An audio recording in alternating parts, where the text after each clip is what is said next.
அண்மை செய்தி, சாடிஸ்ட் மனநிலையை பழனிசாமி நிறுத்த வேண்டும் என சட்டத்துறை அமைச்சர் ரகுபதி தெரிவித்திருக்கிறார்.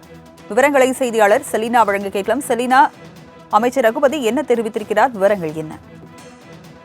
ஒரு பொய்யை திரும்ப திரும்ப சொன்னால் அது உண்மையாகிவிடும் என்று பிரச்சாரத்தில் இறங்கியிருப்பதாகவும், அதே போல திமுக ஆட்சியில் துணிச்சலாக பெண்கள் புகார் அளிப்பதை பொறுத்துக் கொள்ள முடியாமல் புறக்கணித்தவர்களுக்கு மன உளைச்சலை ஏற்படுத்தும் விதமாக தினமும் அவரது நடவடிக்கை மாறி வருவதாக தற்பொழுது அமைச்சர் தெரிவித்திருக்கிறார். குறிப்பாக தினமும் அந்த நிகழ்வை நினைவூட்டும் வகையில் ஊடகங்களில் செய்தியாக்குவதை ஒரு ஏஜென்டாக வைத்திருக்கும் பழனிசாமி நடவடிக்கை என்பது துன்புறுத்தலுக்கு மகிழ்ச்சியை காணும் அவரை சாடிஸ் மனநிலையை காட்டுகிறது என்றும், இனி புரளித்தனத்தை நம்ப வைத்து அரசியல் செய்து விடுகிறார்கள் என்றும், பயத்தை பெண்களிடம் உருவாக்கவே எடப்பாடி பழனிசாமி திட்டமிட்டு இதனை செய்வதாகவும் அமைச்சர் ரகுபதி குறிப்பிட்டிருக்கிறார். அண்ணா பல்கலைக்கழக பாலியல் வன்கொடுமை விவகாரத்தில் தமிழ்நாடு அரசு வெளியிட்டிருக்கக்கூடிய நேர்மையான நடவடிக்கை எடுத்து கொண்டிருப்பதை தமிழ்நாடு மக்கள் நன்கு அறிவர் என்றும், அதனால் ஊடகங்களில் வந்த செய்தி என சொல்லி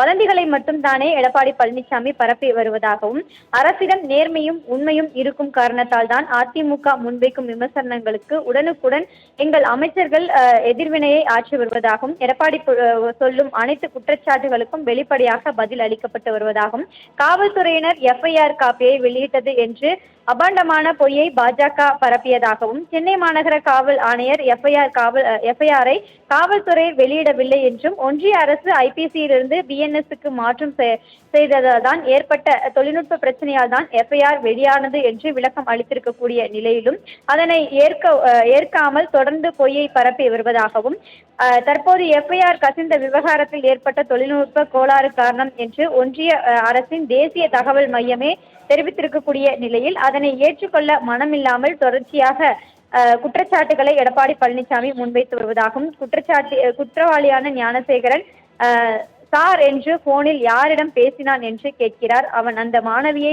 மிரட்டுவதற்காகவே அப்படி போனில் பேசுவதாக நடித்திருக்கிறார் என்றும் காவல் ஆணையர் விளக்கம் அளித்திருக்கக்கூடிய நிலையில் தொடர்ச்சியாக இந்த சம்பவம் குறித்தாக பல்வேறு கருத்துக்களை தொடர்ந்து இவர் வெளியிட்டு வருவதால் சாடிஸ் மனப்பான்மையை விட்டு விலக வேண்டும் என்று தற்பொழுது அமைச்சர் ரகுபதி அறிக்கை ஒன்றை வெளியிட்டிருக்கிறார்.